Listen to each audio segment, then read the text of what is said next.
8 months pregnant, I came to court for a divorce, but when my husband's mistress struck me, the judge sealed the room. Picture this. You're 8 months pregnant. You've dragged your exhausted body to a family courtroom to finally end a marriage that's been quietly poisoning you for years. And in front of a bailiff, a stenographer, two clerks, and a sitting judge, your husband's girlfriend walks up and slaps you across the face. That's not the twist. That's just where this story starts.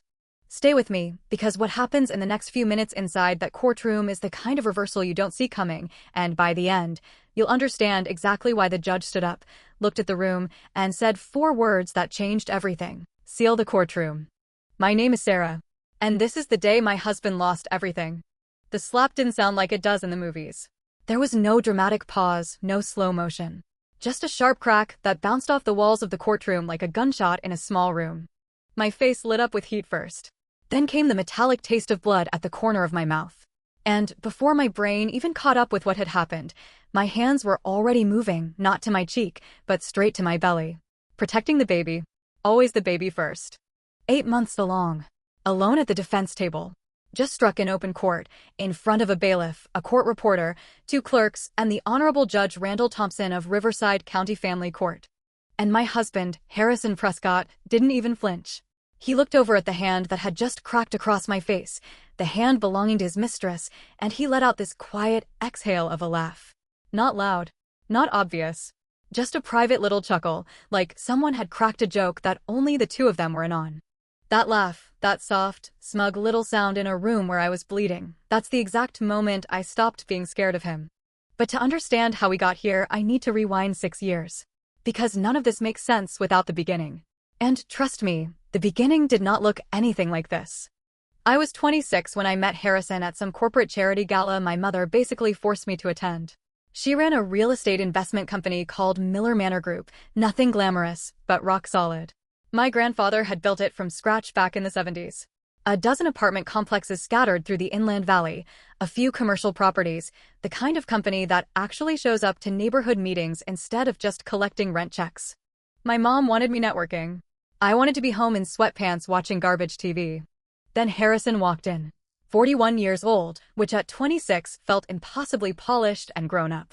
He had that jawline and that vocabulary that men develop when they've spent their entire lives being told they're extraordinary. CEO of his own holdings company. Sat on the board of 2 children's hospitals. Had been profiled in a business magazine the year before for his, and I quote, quiet philanthropy. I should have clocked it right then, honestly. How much he loved that word. Quiet. He used it for everything, like good deeds only counted if nobody was watching him do them. We dated 8 months. He was warm, attentive, and had this rehearsed charm that's genuinely hard to tell apart from real love, especially when you're 26, your mother's getting sick, and the whole world just feels big and scary. We got married in Napa. 70 guests. Wildflowers everywhere. My mom danced the whole night. Looking back, the warning signs were all there. I just didn't know how to read them yet. Early on, he gently suggested I step back from helping run Miller Manor Group. Not take it away from me, just, let the professionals handle it while I focused on caring for my aging mother. He introduced me to a financial manager named Dennis, who, spoiler, was quietly on Harrison's payroll the whole time. Then my mother died. 18 months into the marriage. Fast. A stroke, followed by 2 brutal weeks in hospice. I was so gutted by grief that I signed whatever paperwork Harrison slid in front of me. I genuinely believed it was probate documentation. It wasn't. I wouldn't find out the truth for 4 more years. The first real sign that something was catastrophically wrong, not just my husband is cold and distant wrong, but legally, structurally wrong, hit me 14 months ago. I was 5 months pregnant. Our daughter had just started really kicking. I was trying to update the beneficiary on a life insurance policy, and it turned out the financial manager, Dennis, had retired and been quietly replaced by someone I'd never even met. So I called the new firm to grab some basic paperwork. They told me, very politely, that I wasn't an authorized contact on the account. I'm sorry, I said, I'm his wife. Yes, ma'am. But the authorized contacts listed are Mr. Prescott and a Ms. Tiffany Graves. I laughed it off. Told myself it had to be some clerical mix-up. I actually believed that for about 3 weeks. Then I found the hotel receipts tucked in his laptop bag. Not even hidden, just sitting there, folded up. 2 nights at a resort in Santa Barbara. The dates lined up perfectly with a business trip he'd supposedly taken solo. booked under both his name and hers. I sat on the bathroom floor for a long time after that. My daughter kicked twice, then went completely still, like even she knew something had shifted. I didn't confront him right away. People always ask why victims wait, but understand, I was 8 months pregnant, completely financially dependent on a man whose name sat on every account we supposedly shared. And I just discovered his mistress had legal access to our finances that I didn't even have. I called my old college roommate Dara, who worked as a paralegal up in Sacramento. She gave me 3 instructions: document everything, don't touch the money, and get a divorce lawyer immediately. The next morning I called Simon Fletcher. 19 years practicing family law, working out of an old converted Victorian house in Riverside filled with mismatched furniture. His receptionist, Brenda, had the vibe of someone who'd seen absolutely everything and was impressed by none of it. Simon shook my hand, peered at me over his reading glasses, and said something that stopped me cold. "Before you say anything, your husband has already reached out to this firm." I froze. "Called last week," Simon explained. "Said he was considering filing for divorce, wanted to know our availability. My read is he was shopping for representation, or trying to conflict us out so we couldn't represent you." "Can he actually do that?" Simon gave a thin smile. "He tried. We ran a conflict check this morning before your appointment. You contacted us first. On the record, you're my client." That was the moment I truly understood the scale of what I was up against. This wasn't just infidelity. Harrison had been engineering this divorce long before I even knew our marriage was ending. Simon's team went to work. 2 months, a forensic accountant named Patricia Haynes, and 3 subpoenas later, they uncovered something that made my hands shake for days afterward. Miller Manor Group, my mother's company, my inheritance, the thing my grandfather spent 40 years of his life building, had been transferred through a fraudulent document bearing my forged signature into a shell company called Apex Miller Holdings, registered out in Delaware. Sole managing member, Harrison James Prescott. The transfer was dated 11 days after my mother's funeral. "That's not my signature," I told Simon. He just nodded. He already knew. He'd brought in a handwriting analyst, Dr. Yolanda Marsh, 22 years in the field, who'd already produced a 12-page report concluding the signature was a traced forgery. "He stole my mother's company," I said. "Yes," Simon replied. He didn't soften it one bit. "And we're going to get it back." The hearing landed on a Thursday in October. I was 34 weeks along, my ankles the size of grapefruits, running on the specific bone-deep exhaustion that comes not from physical labor, but from months of sustained, grinding fear. The night before, Simon called me at nearly 10 p.m. "I need you to listen carefully," he said. "Harrison's legal team filed a motion at midnight, claiming a scheduling conflict with lead counsel. The clerk's office accepted it. They've scrambled the docket." "What does that mean?" "It means your hearing is still happening, but I might not make it in time. They'll spin it as procedural confusion. It's a stall tactic, plain and simple." "Should I postpone?" He paused. "If you postpone, Harrison wins. He's already filed a motion painting you as emotionally unstable and unfit. He's got 3 witnesses lined up to back that claim. If you don't show, he controls the story." I didn't sleep. I lay there until 3 in the morning with my hand resting on my stomach, feeling my daughter shift and roll, doing whatever it is babies do in those final dark hours before everything changes. I wore my navy dress, the only one that still fit. I put on my grandmother's pearl earrings because I needed to feel like someone strong was standing behind me, even if only symbolically. I drove myself to the Riverside County Courthouse and sat down alone in courtroom 7 at 8:45 in the morning. Simon's chair sat empty. Harrison arrived at 9:02 with 3 attorneys flanking him and Tiffany Graves on his arm, wearing a cream blazer and the expression of a woman who already believes she's won. Neither of them so much as glanced at me as they walked past to the plaintiff's table. I sat alone. My legal folder, my grandmother's earrings, 34 weeks pregnant, waiting. Before the judge entered, Harrison came over. His lawyer stayed put. He crouched beside my chair in this rehearsed show of casualness, because Harrison was never actually casual about anything. "Sign the settlement," he said, quiet enough that only I could hear. "Walk away with whatever dignity you have left." "I'm not asking for anything unreasonable," I said, keeping my voice level. I was proud of that. "Basic child support. My fair share of marital assets. Medical coverage through delivery. That's it." From behind him, Tiffany scoffed loudly enough that 2 clerks looked up. "Fairness? You trapped a successful man with a pregnancy, and now you want fairness." I turned and looked her dead in the eye. "Don't you dare talk about my child." Her smile dropped instantly, flat, cold, like a switch had been flipped. And then her hand moved. I saw it coming a half-second before impact, the tension in her shoulder, the twist of her wrist, but I couldn't move fast enough. The slap landed full force. The crack echoed through the room. The stenographer gasped audibly. The bailiff shot to his feet. I tasted blood. And my hand, instinctively, flew to my stomach, not my stinging cheek. Harrison spoke immediately, almost gleefully. This is exactly the instability I've been warning everyone about. My instability. I was the one bleeding at the table, and somehow I was the unstable one. I looked down at my trembling hands. Then I looked up and I found Judge Randall Thompson. He hadn't moved a muscle. He wasn't reaching for his gavel or shuffling papers. He was frozen in his chair, staring straight at me with an expression I had never once seen on a judge's face. It wasn't the practiced neutrality judges wear like armor. It was something colder, older, more dangerous. He looked like a man who had just witnessed something he couldn't unsee and had already decided what he was going to do about it. "Bailiff," he said, his voice like a sealed room in the dead of winter. "Seal the courtroom."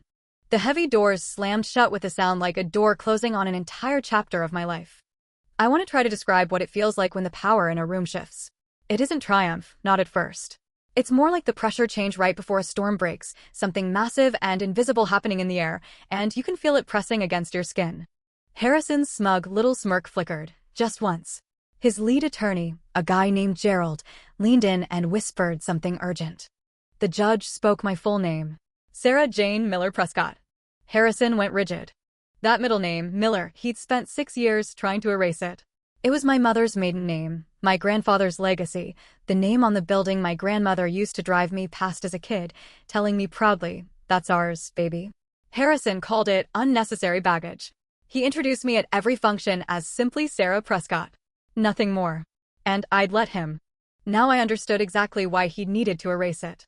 "Mr. Prescott," the judge said, "are you aware of the emergency filing submitted to this court at 7:15 this morning?" His lawyer stood immediately. "Your Honor, my client's wife has demonstrated a documented pattern of emotional." "I did not ask for your opinion," the judge said flatly. "Sit down." The silence that followed hit like a collapsing wall. In 19 years practicing law, I doubt Gerald had ever been shut down with quite that tone. He sat. "I'm not aware of any emergency filing," Harrison said carefully, recovering his composure, something he'd always been remarkably good at. "My team prepared for a standard hearing." The judge lifted a folder that hadn't been on his bench when we walked in. And he began to read. Out loud. For 11 straight minutes. I counted every single one, because counting was the only thing keeping me from falling apart. He read from my prenatal medical records. My OB, Dr. Renata Vasquez, had flagged elevated stress markers across 4 of my last 6 appointments. She documented bruising on my left arm at a 30-week visit, bruising consistent with grip pressure. I'd told her I'd walked into a doorframe. Her note read, "Patient's account inconsistent with injury pattern. Possible domestic stress. We'll monitor." He read from forensic bank records.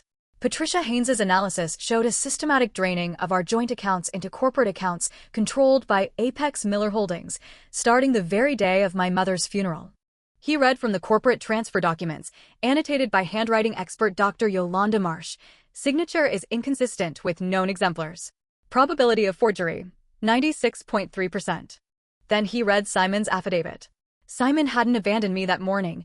He'd been building an ambush Harrison never saw coming. He'd filed the emergency motion at 7:15, before the courtroom even opened, before Harrison's team could respond, before their scrambled docket could give them any advantage. Asset freeze, requested. Protective order, requested. Fraud referral to the district attorney's economic crimes division, requested. The judge set the document down, removed his glasses, and said the 2 words that stopped my blood cold. Miller Manor Group. My grandfather's legacy. My mother's company. The thing Harrison had once told me was worthless and not worth saving right before forging my signature and pocketing it for himself.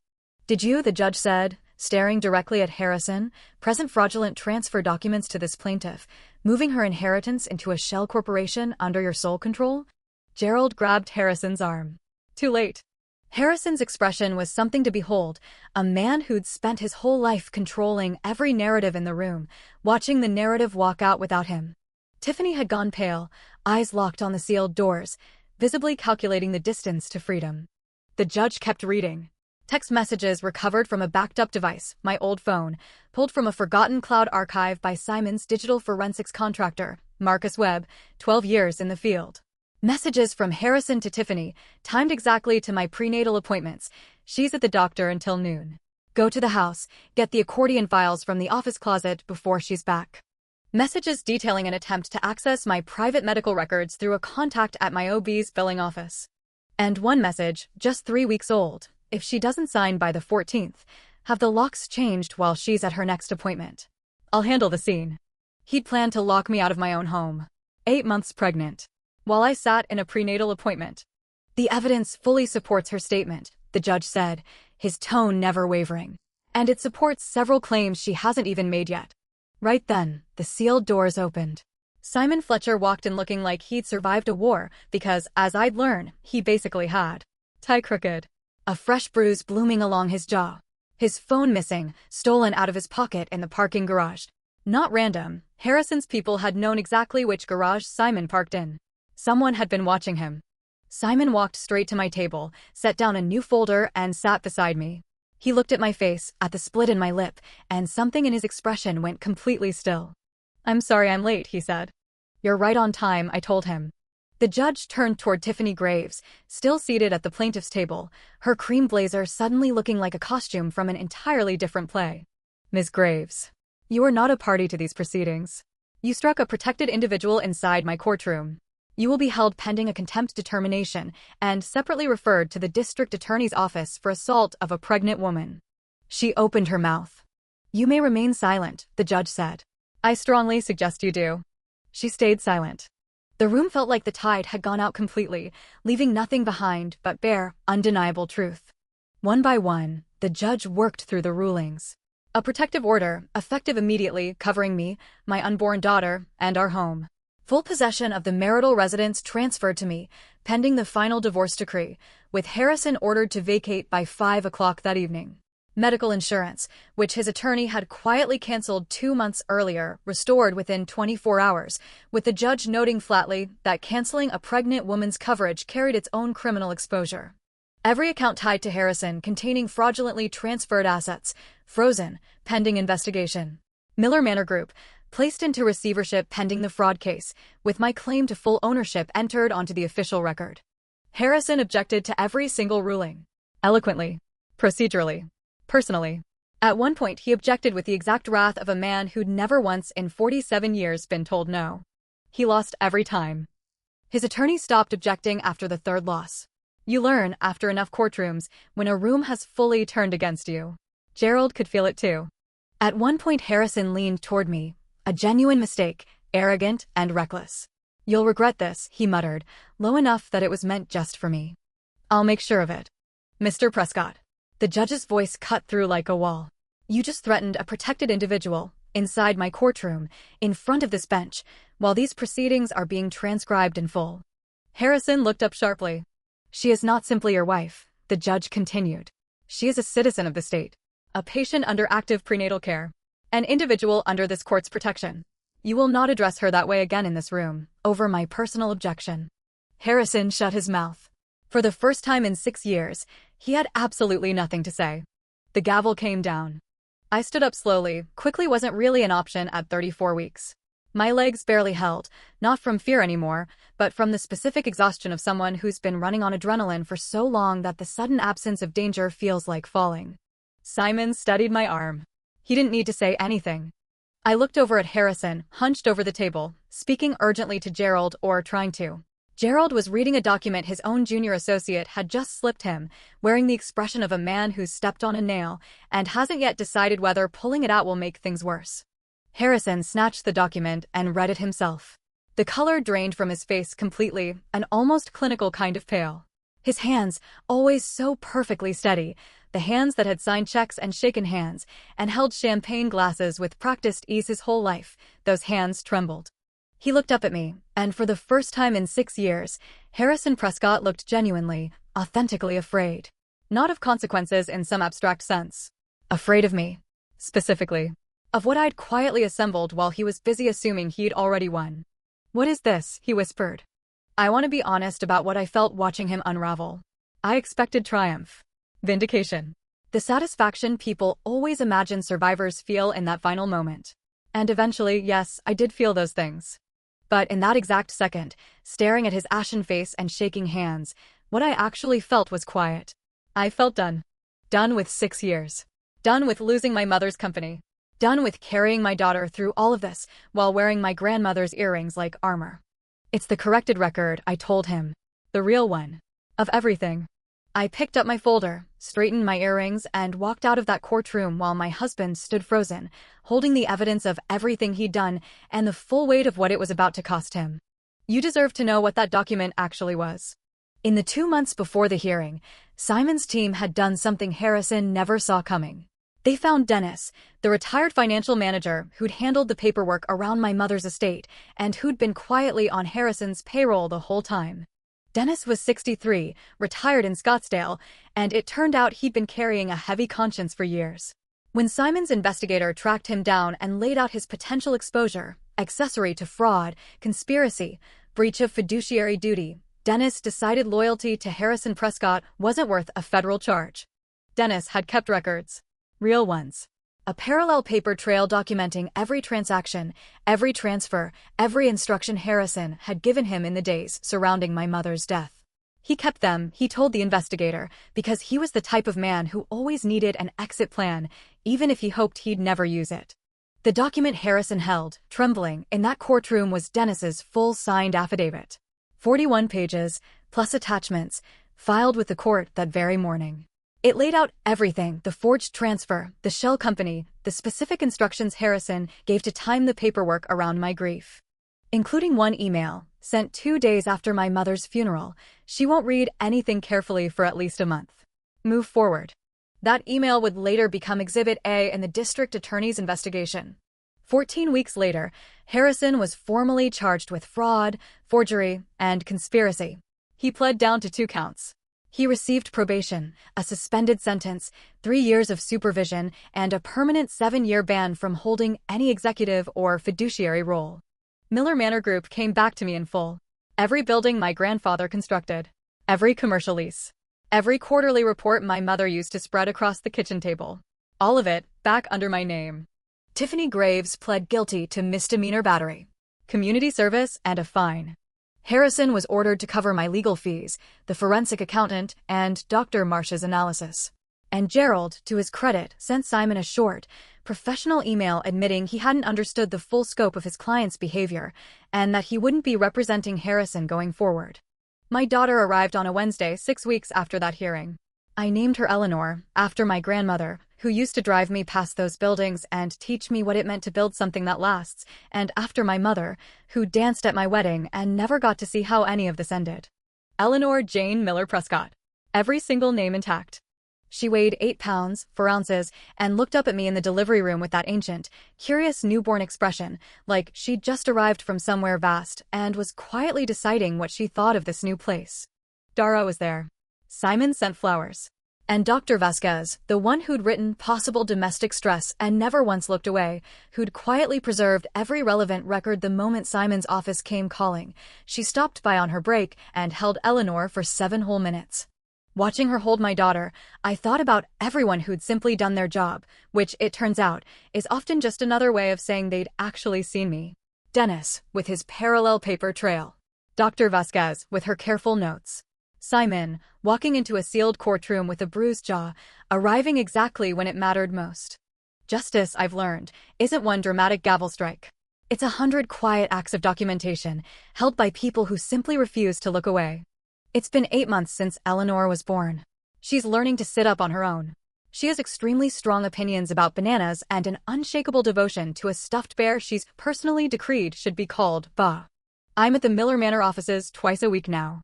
We're renovating the Riverside property, new windows, updated units, the kind of investment that costs money now but pays off for 30 years. My grandfather would have approved. My mother would have built an enormous spreadsheet, argued over every single line item, and then approved it anyway. I miss them both, every single day. Harrison's somewhere in Los Angeles now. I don't keep tabs on him. I don't need to. Last I heard, he's consulting quietly, because of course he is. Quiet was always his favorite word for some mid-sized firm that either doesn't know his history or knows and simply doesn't care. That happens. The world is big, and men with money tend to find softer landings than they've earned. But Miller Manor Group is mine. Eleanor is mine. My name, every single syllable my family ever gave me, is mine. He lost everything he stole from me. And in the end, he couldn't even keep the fear off his face. I walked out of that courtroom 8 months pregnant, wearing my grandmother's pearls, blood on my lip, one hand pressed to my stomach, and I walked out like a woman who had always known exactly who she was. He just never bothered to notice. If this story hit you, let me know in the comments, and if you want more stories like this one, make sure you're subscribed, because this is far from the last time someone underestimated the wrong woman.